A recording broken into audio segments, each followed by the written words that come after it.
Uyabona sahleka kanje mfethu. Back to school mfethu.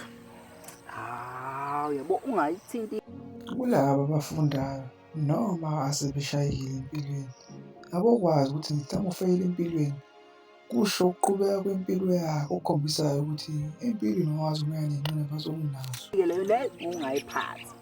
Yabo le mfethu. Back to school mfethu. Uyacabanga mfethu ngiphinde esikoleni. Lapho ndoda ngifeyilile.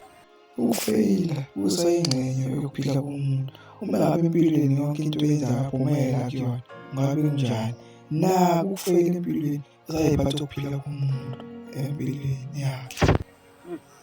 Ngizoba manje ngizogageka-ke mfethu ukuthi mina mfethu ngifeyilile-ke sengifika lapha ngiphinde kade ngifunda kuyona. Lapha kade ngiqambela amanga mfethu. Ufeyilile?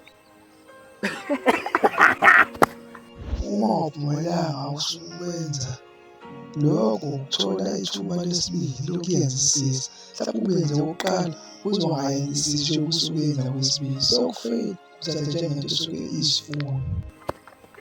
Nakuqindiwe. Hayi mfethu ayingeke mfethu uyahlekeka kuhlasahlekeke mfana. Yazi mina ngiphasile. Wena kade uthi 7 abo 7 baba. wena kade ufeyilile nje mina ngithi ngiphasile. Okusho ukuthi mina nawe beswipe amaripo. Ayingeke mfethu. Ayo, ngixazulusayo. Ayikho inkinga ongaba nayo engekibi nesixazululo. Nako ukufeyila uyaba nesixazululo sakho. Isixazululo sakhona ukwenza kangcono bekade ubhekile. Hayi fana Ayungile le ntanga. ngiyakhowa fana Ayungile le ntanga. ngiyakhowa. Mfethu cha ya. Hayi pho Cha mfethu iyadamuka kwansango mfethu ngifeyilile mfethu konje mfethu. Yo stress. Ile nto yakho uthanda ukuprove kakhulu. Angithi ngithanda ingane, ngithanda intombi. Nani ngihleke. Nithini? Cheese boy wena. Nazo. Muhle into zakhe. Kodwa okusalayo ngiyophinda nabanye.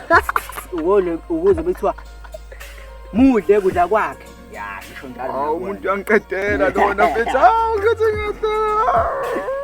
Uyakhala ni?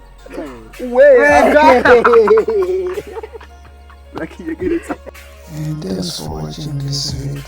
Nibe nonyaka omuhle nifunde kahle niyimisele. Nikhumbule ukuthi ukufeyila akusho ukuphela kwempilo. Akusho ukuthi ngeke kulunge umnyaka. Goodbye.